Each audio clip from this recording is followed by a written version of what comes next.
영상으로 함께 예배하시는 모든 성도님들과 가정 가운데 하나님 평강에 함께 하실 축복합니다. 함께 말씀 보도록 하겠습니다. 요한계시록 1장 19절에서 20절 말씀입니다.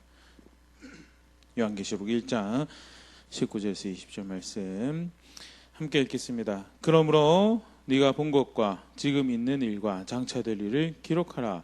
내가 본 것은 내 오른손에 7별의 비밀과 또 7금촛대라. 7별은 7교회의 사자요 7촛대는 7교회니라. 아멘. 요한이 바모라는 섬에 예수의 나라에 동참하고 예수님의 고난에 또 그의 참음에 동참함으로 바모라는 섬에 유배를 가했습니다. 주의 날에 구체적인 그런 정확한 표현은 보여지지 않지만 작자가 다 추정할 때 예배하고 있었을 때가 아닐까 하고 그렇게 추정하고요. 하나님의 인도하심에 따라서 환상을 보게 되죠. 이러면서 음성을 듣게 됩니다. 써라, 기록하라, 그리고 보내라. 사실 이제 이 편지를 그렇게 해서 기록하게 된다라는 상황에 대해서 그렇게 쭉 설명하면서요.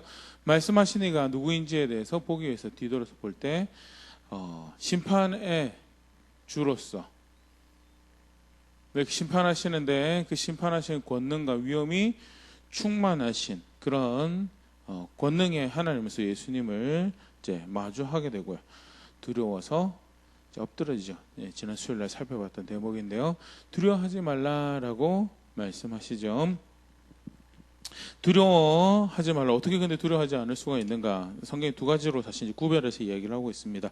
두려워해야 할 심판이고 두려워해야 할 심판의 주인이시죠. 마태복음 10장 28절 몸은 죽여도 영혼은 능히 죽이지 못하는 자들을 두려워하지 말고 오직 몸과 영혼을 능히 지옥에 멸하실 수 있는 이를 두려워하라. 단순히 육체의 삶만 끝낼 뿐만 아니라 영원한 죽음으로 그 결정을 내리실 그 심판의 주인을 두려워하고 또 그로 다가올 심판을 두려워하라라는 것이 예수님께서 가르치신 바고 두려워해야 되죠. 사실 두려워할 수밖에 없는 심판이고요. 베드로전서 1장 17절에 외모로 보시지 않고 각 사람의 행위대로 판단하신 이를 너희가 아버지라고 부른즉 너희가 나그네로 있을 때를 두려움으로 지내라라고 심판을 생각하니 그 심판이 내가 행한 모든 것을 낱낱이 들춰내서 심판하실 그 심판이기에 두려워하며 경각심 가짐에 살아야 되는 것이 우리의 신앙이다. 그리고 그렇게 심판하실 주인의 하나님이시기에 그를 두려워하는 것이 마땅하다고 가르치는 것이 우리 신앙 기준 큰 한 축이죠. 두려워해야 합니다. 두려워해야지 실제로 하나님 존중할 수 있고요. 두려워해야지 하나님 말씀을 두려워할 수 있고 존중할 수 있고요. 그거 두려워하지 않으면 하나님 말씀 존중 안 하겠죠. 하나님 존중 안 하고요.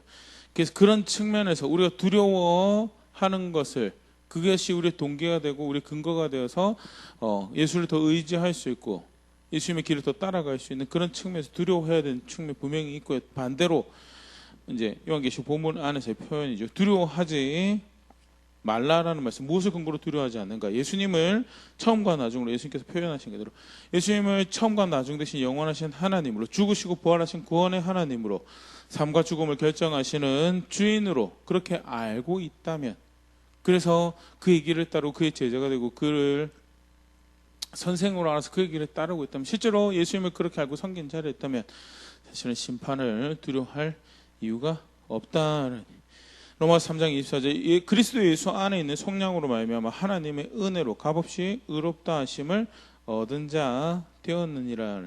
심판과 심판의 주를 두려워해야 하는 자세가 필요한 것은 계속해서 우리의 속량이 되시고 나로 하여금 우리로 하여금 의롭다함을 여김을 받을 수 있는 그 그리스도에 붙어 있을 수 있도록 그 동기와 열정이 되게 두려워하는 것이 필요하다면 반대로 필요 이상의 두려움을 또는 조바심으로 그 두려움 자체가 우상에 대해 삶의 결정을 내린 그런 어리석음은 가질 필요가 없는 것이 그리스도가 우리의 의로움이 되시고 그리스도가 주인 그리스도가 생명이 되시기에 그에게 붙어있는 그를 향할 수 있는 경각심이며 그것으로 충분하다라는 거예요. 그럼 결국 사실 이제 지난 수요일도 생각했지만 상황과 사건을 두려워하는 것이 아니고 그로 인해서 마주하게 될 결과를 두려워하는 것보다는 무엇을 두려워해야 되는가? 무엇을 가장 우선적으로 사실 사건과 상황 우리 경각심 가지고 마주해야 되죠. 하지만 그것보다 더 우선적으로 신경 써야 될 것은 그 상황과 사건에 내가 예수님을 선택할 수 있는지, 예수님의 말씀을 따라 그의 제자로 그의 길을 따른 자리에 있을 수 있는지, 아니면 내 욕심에 내 계산에 길이 잃어버린지, 그것이 이제 우리가 실제로 더 경각심 가져야 될 부분. 그런 측면에서 예수님 이제 두려워하지 말라라는 말씀을 요한에게 하시죠. 그러고 난 다음에 오늘 읽었던 본문입니다. 기록하라라고. 19절을 다시 보면요. 그러므로 네가 본 것과 지금 있는 일과 장차 될 일을 기록하라는데요. 기록할 내용에 대해서 이미 본 것과 그리고 지금 보는 것과 그리고 장차 볼 일, 죄송합니다. 이미 본 것과 지금 있는 일과 장차 될 일을 기록하라라고. 이 사실 이제 학자들은 요한계시록 전체의 내용을 암시하는, 그래서 이미 쭉 본 것에 대해서 1장에서 기록한, 요한이 이제 보고 밤모에서 내가 이런 거 봤다라고 기록한 게 있죠. 그리고 지금 될 일은 간단하게 요한계시록 안에서 보면 7교회 현재 처해 있는 상황에 대해서 지금 있는 일과 그리고 그 이후에 기록되어 있는 장차 될 일을 이제 요한계시록 전체 내용을 다시 암시하는 그런 표현으로 볼 수 있고, 두 번째는 기록하라라는 명령을 통해서 결국 이 요한이 쓴 이 글이 하나님의 말씀인 그 심판의 권능의 주의 입에 나온 말씀인 것에 대해, 신적 권위를 가지고 있는 말씀인 것에 대해서 단순히 어떻게 보면 1장에서 계속 반복되어지고 있는 강조죠. 사실 그만큼 한편으로는 요한 1서를 보더라도 이미 사도 예수님의 제자로, 예수님 제자, 특별하게 선출된 제자고 사도라는 것만 해도 사실은 굉장히 권위를 가질 수 있는, 그 가르침과 그 사역의 권위를 가질 수 있는 그런 존재가 이제 요한이죠. 요한을 비롯한 다른 사도들, 제자들이 그런 존재들이었는데, 근데 그런 요한의 말도 이미 안 듣기 시작하는 그런 성도들이, 그런 교회들이 나타나더라라는 것이 요한 1서 정황에서 우리가 볼 수 있고요. 요한의 말이 단순히 자기가 하고 싶은 말을 하는 것이 아니고 예수의 복음을, 예수님의 가르침을 나누는 것인데, 그 말조차도 듣지 않는 현재 상황에서 이 말이 얼마나 교회가 경각심을 가지고, 성도가 경각심을 가지고 마주해야 될 하나님의 말씀인지에 대해서, 그래서 이 기준에 따라서 성공과 실패를, 행복과 만족을 결정해야 되는 그런 하나님의 말씀인 것에 대해서 다시 한번 더 강조하고 있는 표현으로, 그래서 예수님이 내가 지금 기록하고 있는 거 내가 내 맘대로 기록하고 있는 거 아니고 그가 기록하라고 명령하셔서 내가 기록하고 있는 것이다 라는 그런 측면에서 신적 권위를 강조하는 그런 대목으로 보일 수 있고요. 20절에 오면 구체적으로 이제 예수님이 그 의미를 이제 풀어주시는 이제 장면들도 등장을 하죠. 그래서 네가 본 것은 오른손에 7별 비밀과 또 7금촛대인데 7별은 7교회 사자를 의미하는 것이고 7촛대는 7교회다라고 이제 요한계시록을 어떻게 해석해야 되는가, 그거에 대해서도 실마리를 이제 비유가 또 상징이 어떤 식으로 해석돼야 되는 일종의 힌트를 볼 수 있는 그런 대목을 쭉 이야기하면서 결국 그 출처가 하나님이신, 출처가 예수님이신 것이기 때문에 예수님이시다라는 것에 대해서 비슷한 대목이 요한계시록 1장 3절에 우리 쭉 살펴봤지만요. 다시 한번 더 보면 이 예언의 말씀을 읽는 자와 듣는 자와 그 가운데 기록한 것을 지키는 자는 복이 있나니 때가 가까움이라. 요한이 감히 자기가 하는 말이었으면, 내가 복 줄게 정도 말이었으면 이 편지가 굉장히 사실 우스꽝스러운 편지. 그런데 하나님이 주시는 복을, 마치 구약 성경을 대하는 것처럼 이 말씀을 읽는 자 듣는 자 그 가운데 기록된 오래전 위대한 선지자 모세로부터 주어진 글들, 그 이후에 하나님께서 세우신 하나님 사람들을 통해서 전해주신 글들을 마치 대하며 그 말씀대로 살아가면 그에게는 하나님의 보호와 구원이 되시고, 이 말씀대로 살아가지 않으면 그에게 반드시 심판이 있고 저주가 있다라는 것을 자신들의 역사에서 확인한, 마치 그런 말씀을 표현하고 대하는 것처럼 내가 기록한 이 글이 바로 그 하나님 말씀이고 그런 부분들을 강조하는 표현으로 이제 기록하라는 이제 표현을 이제 보일 수 있죠. 근데 사실은 이제 조금 더 이 기록하라라는 말씀을 생각을 조금 더 해보면요. 요한복음 사실 요한계시록 굉장히 많이 등장하고 있는 표현입니다. 한 성경 안에서요. 바로 위에 요한계시록 1장 11절에도 이르되 네가 보는 것을 두루마기에 써서, 여기 써서가 기록하라라는 말, 이렇게 한국말로 좀 추계하게 되는데요. 두루마리에 기록하라. 그리고 에베소, 서머나, 버가모, 도아디라, 사대, 빌라델비아, 라오디게아 등의 7교회 보내라. 사실 이제 두 개가 같이 이제 등장하는 말로요. 기록하는 것이 그 앞에도 이미 이야기되어 있는데 또 기록하라는 말이 또 등장을 하고 있고요. 7교회 사자에게 기록하라. 요한계시록 2장 1절, 8절, 12절, 18절, 3장 1절, 7절, 14절. 그래서 각 교회 사자에게 편지하라, 기록하라. 편지하라라기보다는 헬라 단어로는 이제 기록하라라는 단어로 이제 기록이 되어 있는데요. 기록하라라고 반복적으로 이야기되어지고 있고요. 요한계시록 14장 13절에 무엇이 하나님 앞에서 복인지에 대해서 그 기준을 알려주면 쭉 사실은 이제 벌어질 일에 대해서 이야기하면서 뭐가 진정 그 앞에 축복인가에 대해서 요한계시록의 7가지로 이제 이것이 복되다라고 이야기하는데요. 그 중에 하나를 말씀하시면서 요한계시록 14장 13절 또 내가 들으니 하늘에서 음성이 나서 이르되 기록하라. 쉽게 말해서 너도 알고 모두 다 알고 있어야 되는 하나님 말씀, 이게 하는 기준이다라는 그런 의미겠죠. 지금 이후로 주 안에서 죽는 자들은 복이 있도다 하심에 성령이 이르시되 그러하다 그들이 수고를 그치고 시련이 있는 그들의 행한 일이 따름이라 하시더라. 주 안에서 주를 위한 죽임을 당하는 손해를, 고난을, 어려움을 결국 주 안에서 죽는, 그게 인생의 눈으로 볼 때 망한 것 같은데, 그런데 실제로 그게 복되다. 어떻게 그게 가능합니까? 그가 한 선택들이 틀리지가 않아요. 그 다음 표현이죠. 그들의 행한 일이 그것을 따를 거겠네. 죽음으로 끝나는 것이 아니고 그들이 그 죽음에 이르기까지 주를 위한 참음을, 환난을, 고난 오래 수고함을 만들어 왔던 것이 그 죽음 이후에 그로 주 안에 죽는 그 선택을 하는 그 이후, 그 죽음으로 끝나는 것이 아니고 그 이후에 그것들이 하나님 앞에서 가치 있는 선택이었던 것이 드러날 것이기 때문에 사실 쉽게 말해 그런 표현이죠. 그래서 그들이 행한 것이 그 죽음을 따를 것이다. will follow 뭐 이런 식으로 표현이 되어 있는데요. 뭐가 복되냐? 하나님 앞에서 뭐가 복되냐라고 알리면서 뭐라고 말씀하시면 기록하라. 신앙의 기준을 교회들에게 주님, 예수님 앞에서, 예수님 기준 앞에서 현재들의 상태를 고발하는 장면에서도 하나님 기준에 의하면 당신들이 이렇습니다. 그걸 이야기할 때 기록하라라고. 그리고 복된 기준이 무엇인지 알리시면 진정한 복이 속지 말라. 세상의 관점이 네 느낌에는 죽는 것이 망한 것 같은데, 그렇게 손해보고 살다가 끝나는 것이 망하는 것 같은데, 이게 진짜 복이다. 왜? 그렇게 선택한 선택들은 그냥 흩날려지는 지나간 역사가 될 것이 아니고 그것이 바른 선택이, 옳은 선택이 같이 있는 선택이었다라는 것이 그 이후에 증명되어지고 드러나게 될 것이다라는 거에 대해서. 요한계시록 19장 8절 9절도 사실 이제 비슷한 맥락에서 기록이 되어 있는데요.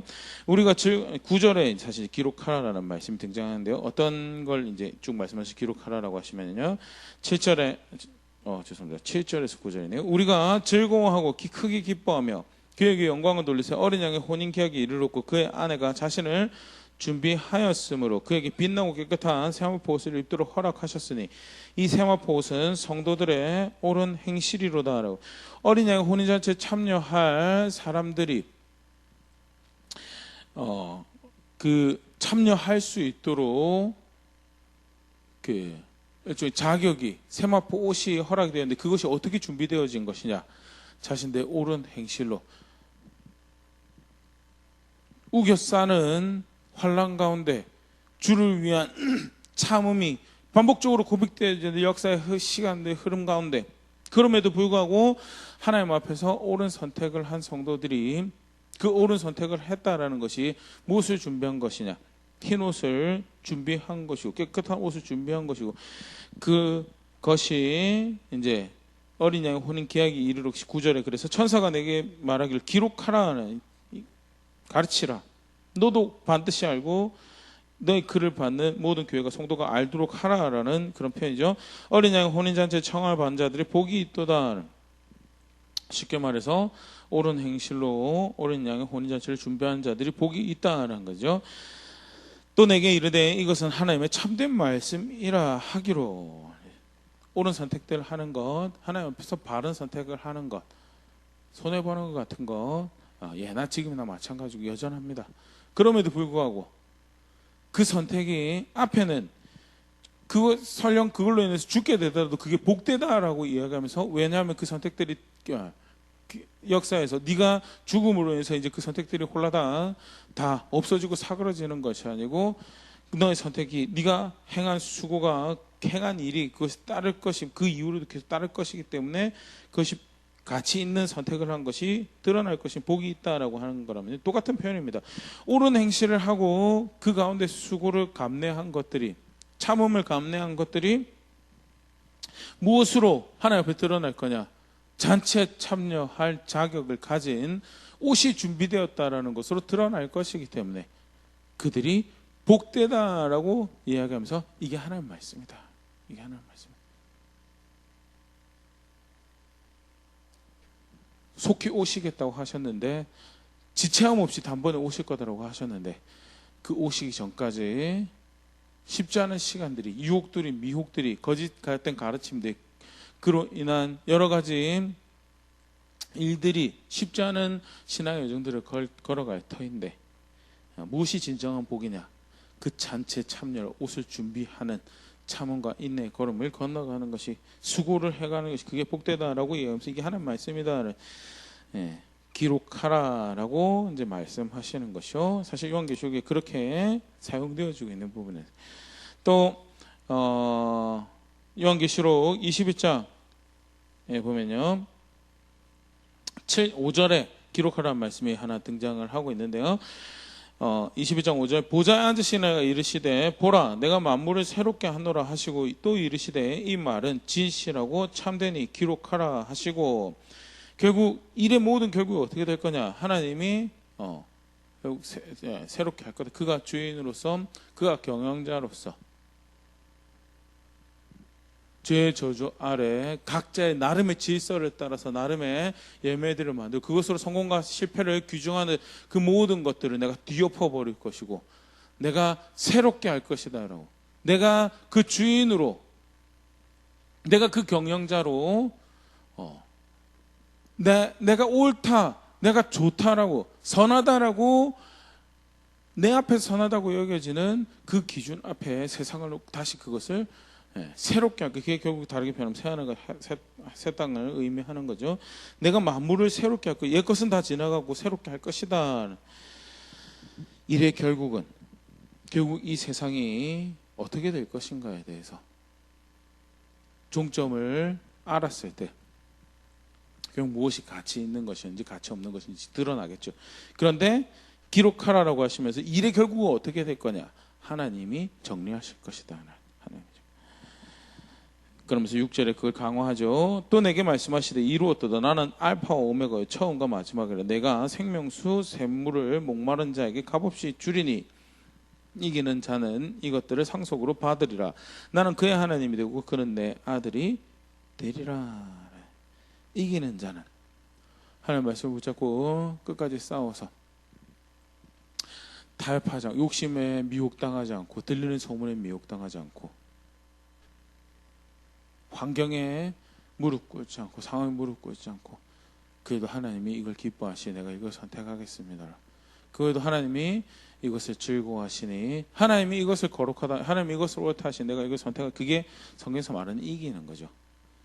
성경에서 말하는 이기는 것, 내가 칼 뽑아 들고 상대방을 무릎 꿇렸다 또는 상대방을 집어봤다, 그게 이기는 게 아니고, 성경에서 말하는 이기는 것은 내가 결국 끝까지 믿음의 걸음을 걸어갔다는, 그걸 이겼다라고 하는 거고요. 그렇게 끝까지 걸음을 걸어가면 내가 새롭게 할 것이고 그가 내 아들로 여겨질 거다. 그리고 그게 일의 결국이다. 이게 일의 결국이고 진정한 세상 끝에서 내가 잘 살아왔는지 내가 잘못 살아왔는지를 판단하는 기준이 될 것이다. 결국 하나님으로 모든 것이 귀결될 것이고 그래서 그가 가치 있다라고 하는 것이 가치 있는 것이 그가 망했다고 하는 것 그게 하나님이 일을 경영하시는 방법이기 때문에 기록하고 그것을 가르치라 그것을 보게 하라 알게 하라라는 것에 그런 의미로 21장 5절에도 기록하라라는 말씀이 사용되어지고 있는 거예요. 그래서 사실 기록하라라는 이 말씀은요 굉장히 한편 은혜죠. 하나님 말씀이 기록하게 하시고 그렇게 전달하게 하시는 하나님 관심이 하나님 우리를 생각하시는 그 은혜가 그 자비가 표현되어지는 방식이 뭐냐 이것이 될 일이다라고 이게 기준이다라고 이게 성공이다 이게 가치 있는 것이다라고 알리라 보여주라라고 하시는 말씀은 그 기록하라라는 거고 오늘 본문에도 사실은 그래서 요한에게 내가 그래서 이걸 기록하고 있고 나는 교회가 성도가 이거 꼭 알았으면 좋겠다라고 사용되어 있는 표현이 기록하라라는 표현인데요. 기독교 신앙은요 그렇게 기록된 말씀을 따라서 살아가는 신앙이다라는 것 조금 더 같이 생각해 보겠습니다. 왜 기록하라고 하셨을까? 요한계시록 예를 통해서 봤지만요 기준을 알리는 것도 지금 그보다 앞서서 기억을 위해서 기록하라고 하셨던 이제 대목들이 성경에 등장을 합니다. 출애굽기 34장 37절 38절에 27절에 죄송합니다. 27절 28절에 여호와께서 모세에게 이르시되 너는 이 말들을 기록하라. 내가 이 말들의 뜻대로 너와 이스라엘과 언약을 세웠음이니라 하시니라. 기록하라 하시면서 뭘 기록하셨냐면 기록을 통해서 뭘 하게 하셨냐면 언약을 세운 것에 대해서 언약을 세운 것에 대해서 그리고 그 언약의 구체적인 내용들이 이러한 것에 대해서 기억해내 그것 상기해내 그래서 계속해서 뭐 하는 거죠? 언약 백성인 것을 스스로 알고 우리가 이런 삶을 왜 살아야 되는지 우리가 언약 관계했기 때문에 이런 삶을 살아야 되는구나 그래서 이렇게 하는 것이 바른 것이 이런 것이 틀린 것이구나 하고 기억해낼 수 있도록 하기 위해서 언약을 세웠던 것에 대해서 기록하라라고 그래서 28절에 모세가 여호와와 함께한 40일 40야를 거기 있으면서 떡도 먹지 아니하였고 죄송합니다. 물도 먹지 마시지 아니하였으며 여호와께서는 언약의 말씀 곧 십계명을 그 판들에 기록하셨더라. 기억을 위해서 기록하게 하셨던 대목이었어요. 민수기 33장 2절에 모세가 여호와의 명령대로 그 노정을 따라 그들이 행진한 것을 기록하였으니 그들이 행진한 대로 노정은 이러하니라 하면서요. 여정을 쭉 기록하게 하면서 하나님 어떤 하나님이셨고 무엇이 사는 길이고 하는 거에 대해서 그 기록한 것을 대할 때 기억해낼 수 있어요. 하나님 그런 분이셨지. 이렇게 하니까 사는 길이었지. 이렇게 하니까 저주받고 심판받고 망하는 길이었지. 죽는 길이었지라는 것을 기억해낼 수 있도록 하는 은혜 또는 도움이 뭐냐? 그게 기록물이다. 그래서 기록하게 하셨다는. 두 번째 또 왜 기록하게 하셨던가에 대해서 이제 요한계시록에 나왔던 내용이죠. 바른 언약 관계를 위한 기준을 가르치시는 거죠.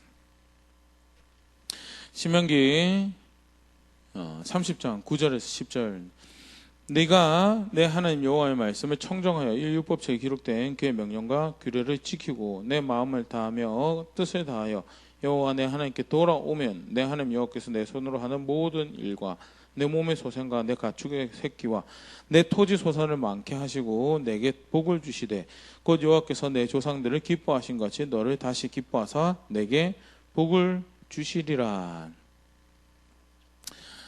이렇게 잘못 살았어요.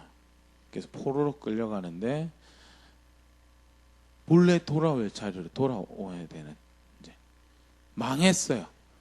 언약 관계를 스스로가 언약 관계라는 것은 서로 쌍방간의 책임이 있는 거죠. 근데 책임 있는 삶을 살지 못해서 언약을 파괴한 죄로 본래 살도록 허락하신 땅에 쫓겨나고 포로로 끌려. 그런데 하나님은 은혜로 돌아오게 하셨어요. 근데 본래 자리로 어떻게 돌아가느냐? 있어야 할 자리로 어떻게 돌아가느냐라고 할 때 기록된 말씀이 거기 기준이 되고, 그래서 이 율법책에 기록된 그의 명령과 규례를 지키는 것이, 무엇이 기준인 것이, 무엇이 우리가 행해야 될 바인지, 무엇이 다시금 이런 우를 범하지 않으며 여호와 하나님을 구원으로 알고 소망으로 알고 살아가는 모습인지에 대해서 기준이 되는 것이 뭐냐? 기록된 말씀이다. 그래서 그거 지키고 그거 다 해서 그것을 청종해서 마음과 뜻을 다해 여호와 하나님을 섬기기로 하면, 우리가 열심을 다해서 여호와 하나님을 섬기지, 그게 아니고요. 뭐 그것도 굉장히 중요합니다. 그런데 로마 10장에 바울이 이야기하는 것처럼요, 바른 지식을 가지지 못하고 열정을 가지는 것만큼 안타깝고 어리석은 모습이 없죠. 성경은요, 기록된 말씀을 열정이 바른 지식을 쫓아서 섬길 때, 하나님을 따를 때, 그게 하나님 섬기고 하나님 따르는 것이고요. 기록된 말씀은요, 바른 언약 관계에 있어야 될 자리가 어딘지를 분명하게 해주는 도구죠. 은혜고요. 그것은 구약에서만 그런 것이 아니라 신약에서도. 디모데후서 3장 15절, 또 어려서부터 성경을 알았느니 성경은 능히 너로 하여금 그리스도 예수 안에 있는 믿음으로 말미암아 구원에 이르는 지혜가 있게 하늘의 새 언약 관계 가운데 있어야 할 자리, 구원받은 백성의 자리에 있도록 하는데 성령의 은혜가 필요합니다. 맞습니다. 그런데 또 다른 한쪽 측면에서 바울이 뭐라고 이야기하냐면, 디모데에게 성경이, 기록된 말씀이 충분하게 너로 하여금 구원을 얻도록 할 수 있다. 그러니까 우리가 왕왕 오해하는데요, 율법으로 우리가 행함으로 구원받지 못하죠. 행함으로 절대 구원받지 못해요. 그런데 율법이 가진 기능 중에 하나가 초등교사가 되어서 우리를 그리스도에게로 인도해가는 그런, 우리에겐 소망이 없거든요. 율법 앞에서 하나님 그 거룩하신 계시된 그 거룩한 기준 앞에, 의로우심 앞에 소망이 없는 자신을 발견하고 하나님 그 은혜를 바라고 소망하고 나에게 의로운 것이 없구나라고 처절하게 깨닫게 될 때, 그때 베푸신 의를 향할 수 있는, 그게 이제 율법의 또 다른 기능이고요.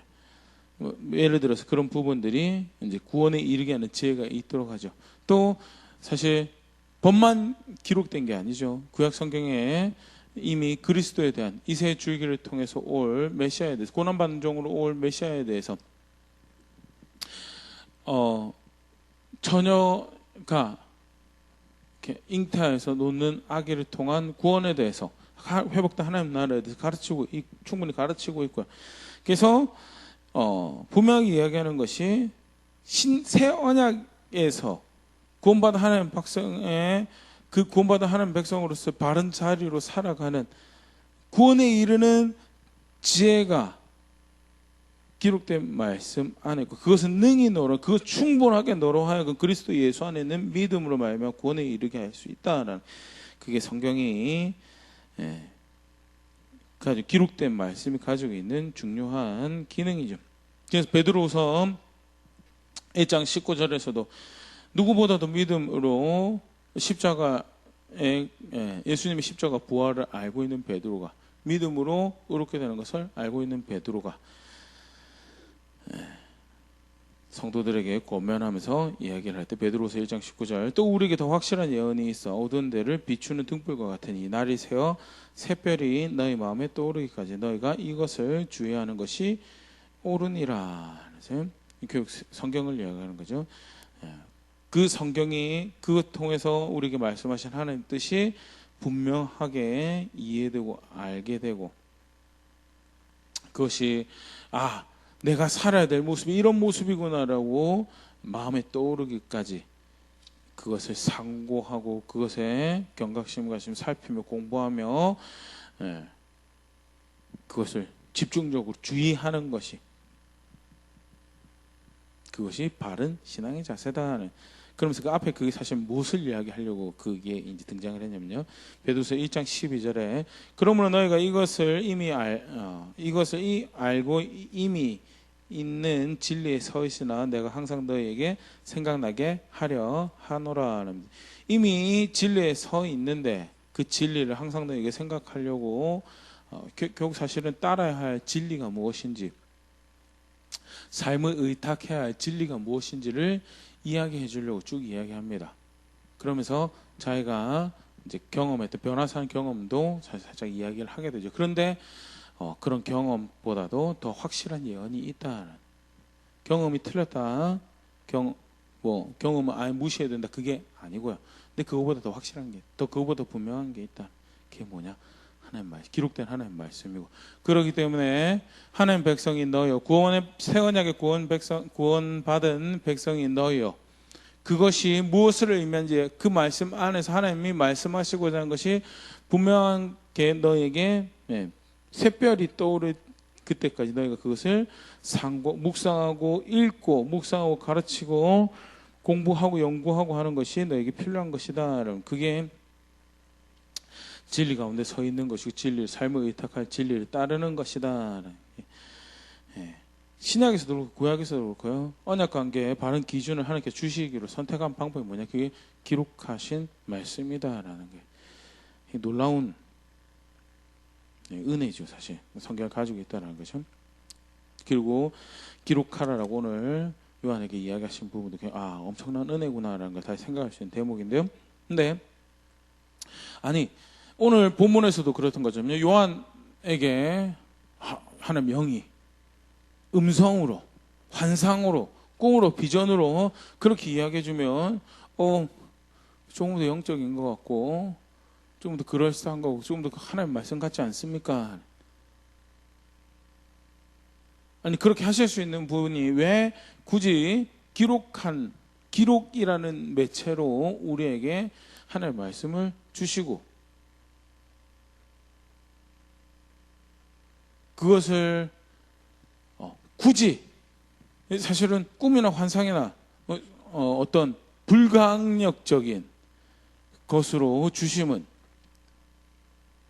우와 하고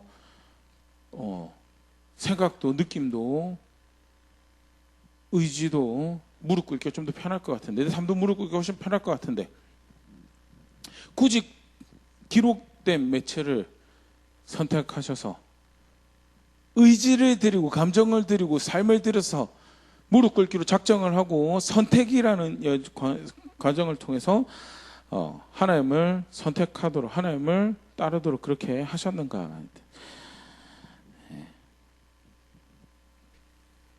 더 많은 사실 말씀은 하나님께서 하시고 있지 않는데 왜 그걸 선택하셨는가? 이게 결국 하나님 주권적인 방법이, 경영 방식이죠.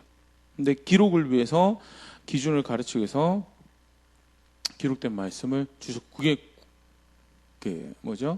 기록되었다라는 방식을 통해서 문화를 초월해서, 지역을 초월해서, 세대를 초월해서 전해지더라도 내용이 변질이 없이 전해질 수 있는 놀라운 방법을 선택하셨다는 것은 정말 탁월한 방법이었지만요, 그럼에도 불구하고 항상 간사한 우리의 욕심은 조금 더 신령한 방법이 있는데, 나에게는 이 기록된 말씀 공부하는 거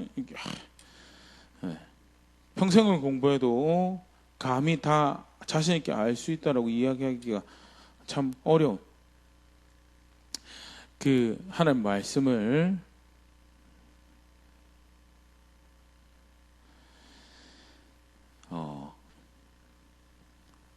이게 그렇게 어려운 방식 말고 쉽게 말해서 꿈이나 환상이나 이런 비전이나 또는 속칭 직통계시로 좀 더 편하게 하는 방법들, 저는 그걸 더 선호합니다라고, 그게 좀 더 영적인 것 같습니다라고 하는 부분에 대해서 우리가 사실 좀 더 제가 이야기 드리면서 어느 정도 이렇게 그런 부분들 표현을 드렸는데요.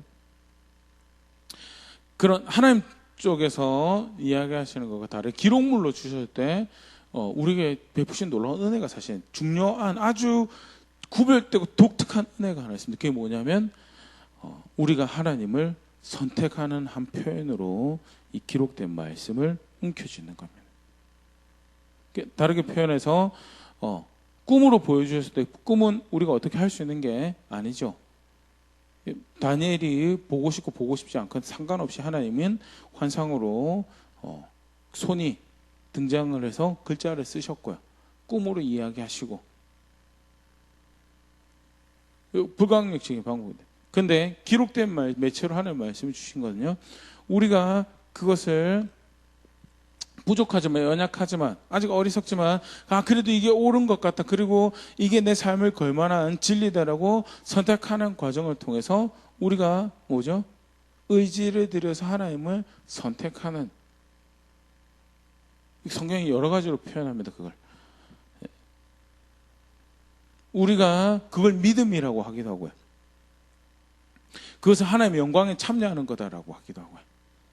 우리가 의지를 들여서 우리의 감정을, 우리의 원함을, 우리의 욕심을 내려놓고 내 머리를 조아려 내 삶을 하나 들여서 내가 이것을 선택합니다라고 할 때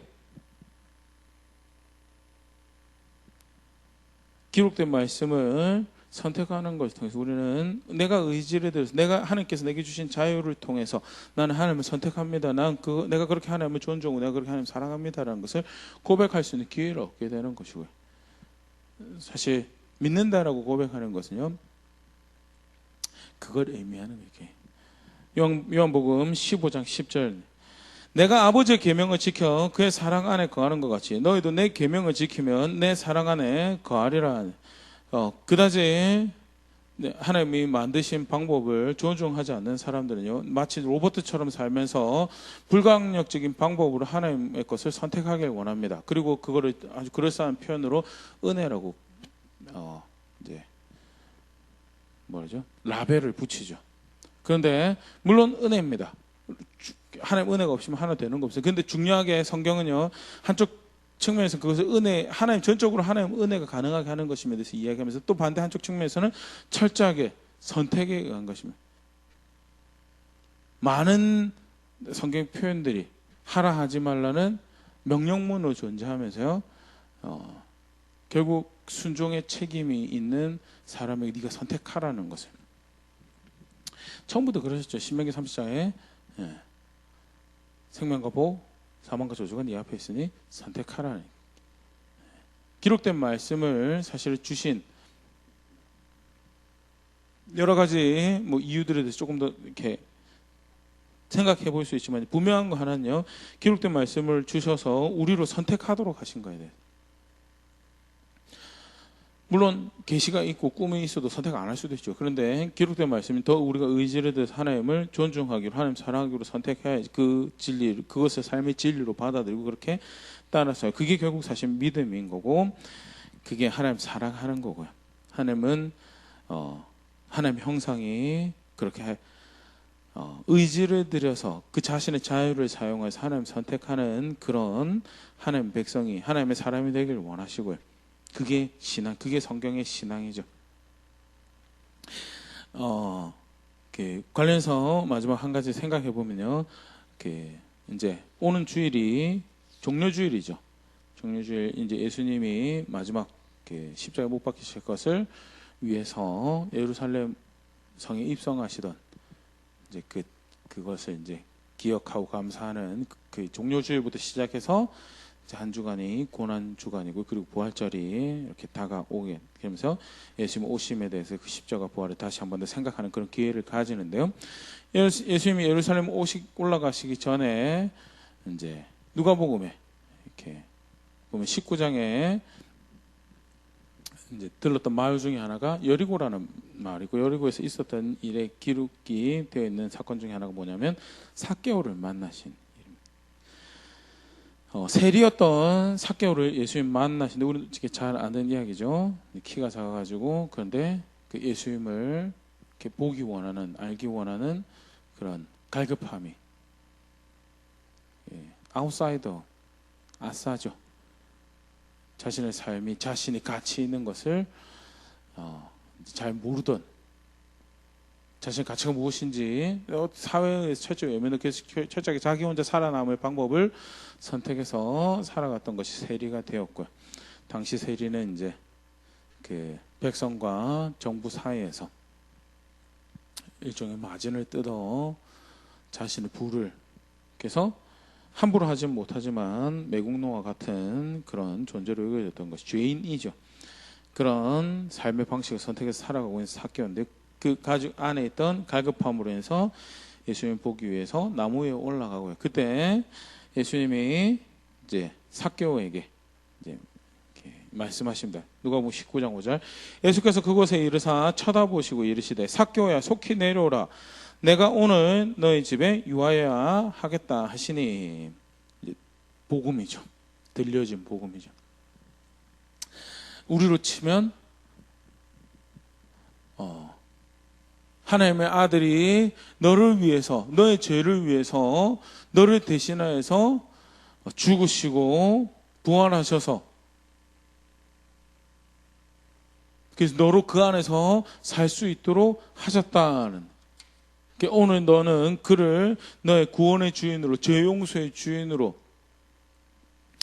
그를 영접하겠느냐 뭐 일종의 그런 초청이 되겠죠. 삭개오에게는요 예수님이 육성으로 내가 오늘 너의 집에 유하여야 하겠다라고 초청하셨어요. 삭개오가 급히 내려와서 영접했다는 누가복음 19장 6절이죠. 급히 내려오 즐거워하며 영접했다.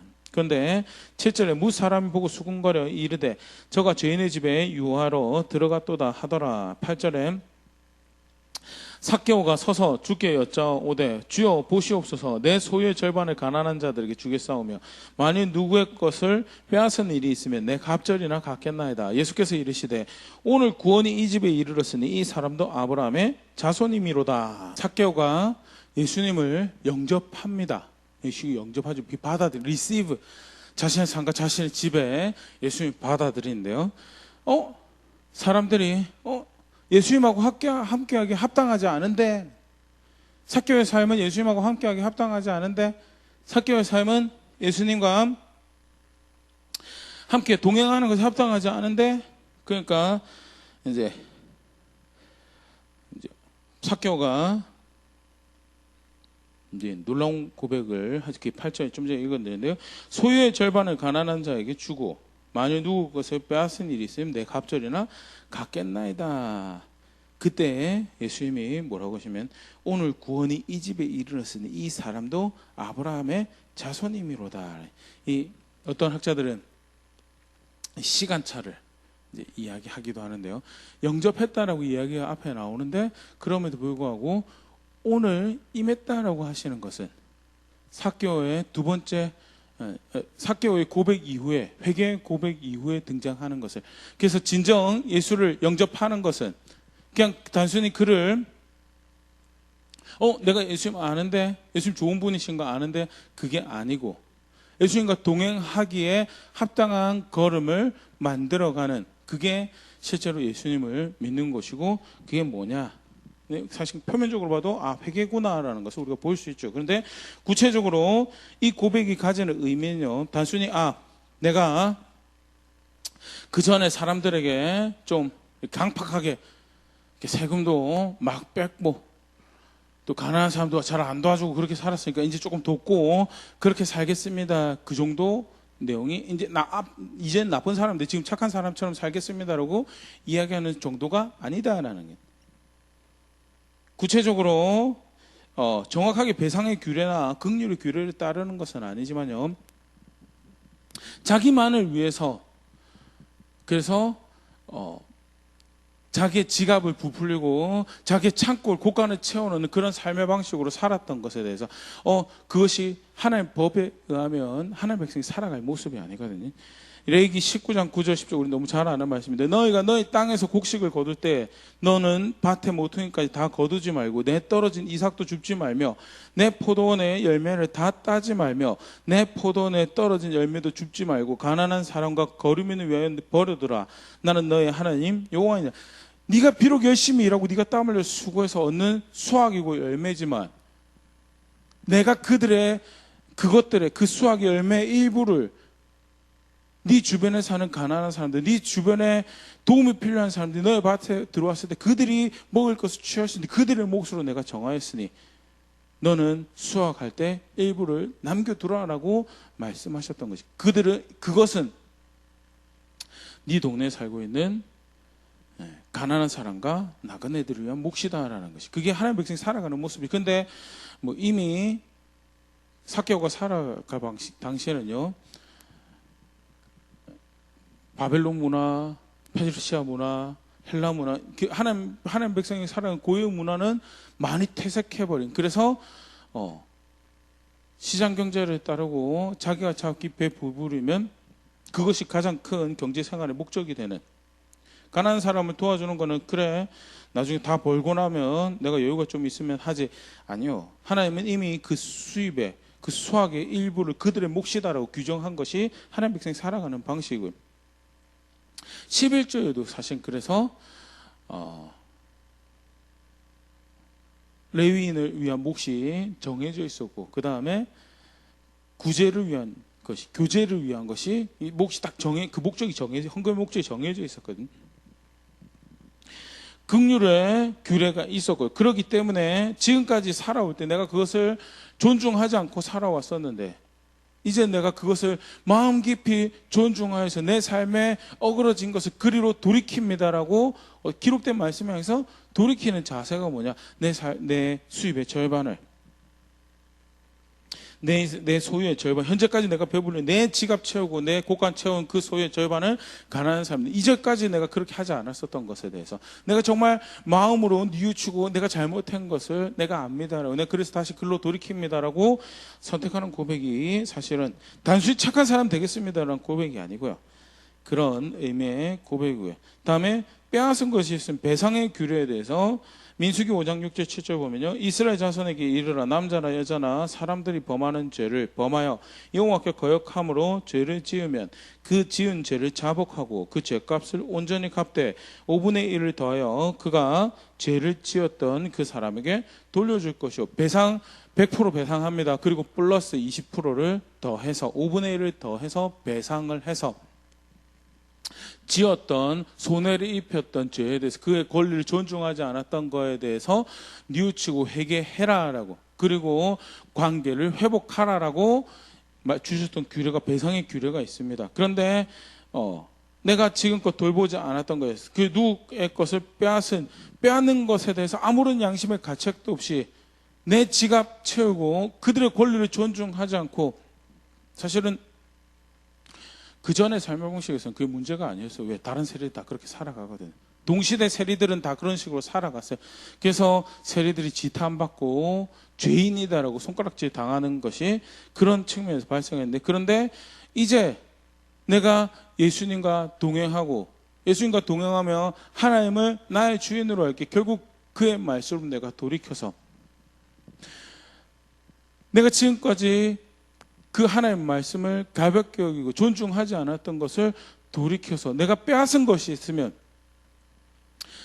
그 하나님께서 정하신 것을 정말 마음 깊이 그것을 쫓아가서 그 이상으로 내가 그들의 권리를 존중하고 그 표로 4배를 내가 갚겠습니다라고 이야기하고 있는 대목인 거예요. 단순히 착한 사람 되겠다라고 이야기하는 것이 절대 아니고요. 그때 예수님 뭐라고 그러시냐면 구원이 이 집에 이르렀다. 네가 정말 나를 너의 삶에, 너의 가정에, 너의 집에 영접하는구나. 믿는 거요. 기록된 말씀을 쫓아서 그걸 기준 삼아서 그게 지표가 되어서 죽고 살고 망하고 얻는 그것을 결정하는 게 그게 기독교 신앙이고요. 그게 믿는 거고요. 그건 구약이나 신약 구분 없이 다 똑같고, 결국 사실은 왜 말씀을 존중하는 게 그게 사실 하나님 존중하는 거기 때문에. 그래서 이 비슷한 그 대목도 굉장히 많이 등장을 하거든요. 하나님 사랑하고 이웃 사랑하는 것이 일벌 가장 크고 첫째 된 계명입니다라고 할 때 네가 하나님 나라에서 멀지 않구나. 그게 예수님이 인정을 했던, 그렇게 하나님 말씀을 존중할 수 있는 그 자세가 결국 그게 믿음이다. 바리새인들이 여담으로 믿지 못했던 거요. 말씀을 존중한다, 말씀을 존중한다라고 하는데 실제 삶에서 말씀을 존중하지 않았거든. 의식적인 거는 우리로 치면 주일은 열심히 뭐 했어요? 금식도 열심히 했어요. 기도에도 열심히 참석하고 성경 공부도 열심히 해요. 틀렸다는 거, 나쁘다는 거 아니에요. 예수님도 그들이 가르치는 거에 대해서는 그들이 가르치는 건 틀린 게 없고, 문제는 뭐 그들이 그렇게 살지 않는다는. 뭐 사는데, 의식적인 거는 하는데 실제 삶에서 회칠한 무덤처럼 주일날 내가 예배 잘 드리고 있으니까 삶은 대충 살아도 괜찮아 보이죠. 사실은 우리도 그러면 성금 좀 하고 있으면 괜찮아 보여요. 교회 와서 뭐 열심히 하는 건 열심히 하고 있기 때문에 괜찮아 보여요. 근데 문제는 뭐예요? 삶은 무덤 같은데, 시체가 나딘 건 그게 예수님이 말씀하신 회칠한 무덤이거든요. 삶에선 전혀 하나님의 말씀이 영향력이 아무것도 없는데, 그래서 지 맘대로 미워하고 지 맘대로 속이고 빼앗고 해를 입혀도 아무런 마음의 양심의 가책도 없고, 자신의 이익을 위해서라면 짓밟고 일어서는 것이 아무런 문제가 되지 않는 그런 경영의 방식을, 경제 방식을 취하면서도 하나님 앞에 아무런 문제가 없는 척 살아. 그게 회칠한 무덤을 외식하는 자고요. 그게 바리새인들이 예수님을 믿지 못했던 중요한 이유죠. 하나님 말씀 결국 존중하는 것이 없기 때문에 예수님 믿지 못했던 거예요. 오늘 간단히 다시 한 번 더 이제 원론적인 부분이지만, 기록하라라고 신앙의 기준을 주시는 하나님이신 거에 대해서, 결국 그래서 믿는다라고 할 때 기록된 말씀을 따라서 얼마나 걸어가고 있는지에 대해서, 신령한 방법, 속칭 우리가 말하는 기록된 말씀 굉장히 신령한 방법입니다. 그런데 속칭 샤머니즘에 익숙한 사람들이 이야기하는 뭔가 더 영적인 것처럼 보이는 방식을 통해서 주는 것이 하나님 못하시는 게 아니에요. 그럼에도 불구하고 하나님이 기록된 말씀을 주신 것은요, 기록된 말씀은 분명히 우리에게 요구하는 게 있는데 선택이란 걸 요구합니다. 기독교의 신앙은요, 내가 하나님을 사랑해서 하나님의 말씀을 존중합니다가 그게 사실은 신앙이고요. 그게 하나님 따르는, 그게 하나님 섬기는 거고요. 로봇처럼 안테나 꽂아가지고 저를 조종해 주세요라는 신앙은요, 성경에서 하나님이 사람을 하나님 형상에 대하는 거에 대한 총체적인 오해에서 사실 발생하는, 하나님은 하나님 형상에 그렇게 대하죠. 아담이 범죄할 것을 알면서도 불구하고 그를 로봇처럼 사용하지 않으셨고요. 가룟 유다가 배신할 것을 알면서도 그를 로봇처럼 사용하지 않으셨고요. 베드로가 서서 시퍼렇게 예수님을 3번이나 부인할 것을 알고 있음에도 불구하고 베드로를 로봇처럼 어떻게 하시? 결국 그들이 하나하나, 베드로도 다시금 회복하는 것, 돌이키는 것도 마음의 진정으로 예수님을 선택하고 예수님 안에서 예수님 말씀을 선택하고 그렇게 아버지 하나님 영광을 위해서 다름질하는 것을 선택하는, 그게 신앙이었고요.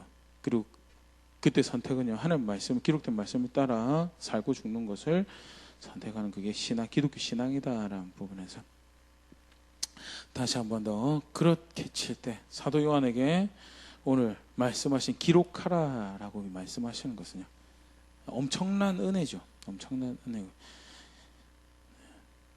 감히 그 끝을 알 수 없는 하늘의 주인을, 자신의 목적을, 자신의 마음을, 자신의 의도를, 자신의 뜻을, 자신의 기준을 만들어진 개미보다 더 못한 작디 작은 우리가 그 뜻을 헤아릴 수 있도록, 그 마음, 그 목적을 바라고 다 이해하지 못할지언정 그 다음 스텝을 결정할 수 있도록 지침이 되고 지표가 되는 그런 말씀을 주셨다라는, 그리고 그것을 기록하라고 하셨다라는 것은, 이렇게 사랑하셨구나, 이렇게 관심을 가지고 계시고 돌보시고 계시는구나라는 걸 볼 수 있는 대목과 더불어서 나는 정말 지금 그 하나님을 선택하고 섬기고 있는 자리에 있는가 하는, 모일 수 없는 특별한 이 시기에 사실 참 안타깝죠.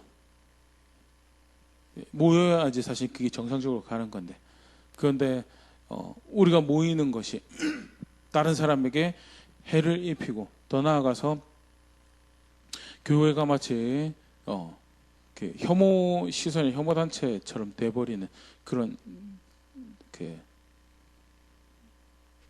상황에서 해를 입히지 않기 위해서 이제 우리 종교 자유를 내려놓고 모이지 못하는 이 상황이 한편으로는 굉장히 안타깝고 슬픈 상황이지만 또 다른 측면에서는요, 모이지 못하기 때문에 정말 내가 하나님을 선택하고 하나님을 사랑하고 하나님 따라가고 있는지를 정직하게 볼 수 있는 그런 분명한 시기가 되는 건 맞는 것 같습니다. 주일날 교회를 안 가고 있기 때문에, 물론 그래서 온라인으로는 헌금을 할 수 있지만 그래도 이렇게 정기적으로 하던 헌금 생활도 사실은 이제 가서 직접 내면 좀 헌금한 것 같은데 온라인으로 씩 헌금하고 나다 보니까 느낌도 좀 덜 나고, 모여서 뭔가 좀 이야기를 그럴싸한 영적인 것 같은 이야기를 좀 하고 나면 좀 신앙이 있는 것처럼 그런 느낌도 가질 수 있을 텐데 그런 것도 못 하고, 그러다 보니까 정말 적나라하게 정직하게 자기 현주소를 들여다볼 수 있는, 나는 과연 기록된 말씀을 쫓아서 하나님을 선택하고 하나님 존중하고 하나님 사랑하는 자리에 있는지, 그가 다 악하다고 하신 것이 여전히 나에게 나의 세계 나의 걸음에 악한 것이 되어서, 그래서 이웃 사랑하기 위해서 자기 자유도 제한할 수 있고, 이렇게 왕왕 이제 성도님들 소식들 이렇게 들으면서 이렇게 가족들하고 밥도 제대로 못 먹겠어요. 서로 이렇게 혹시라도 병을 옮겨서 덕을 끼치지 못할까봐 지난 한 달 동안 마스크 사러 한 번 집 밖에 나가봤어요. 그런 이야기 들으면서 그런 인내의 싸움들을 행하시고 계시는구나라는 그런 이야기를 듣는데, 이 시국에 나는 하나님 말씀을 붙잡고, 그래서 하나님 선택한다는 어떤 고백들을 내가 실제로 만들어, 그래서 내가 예수 믿고 있구나라는 것을 실제로 내가 고백하고 있는지에 대해서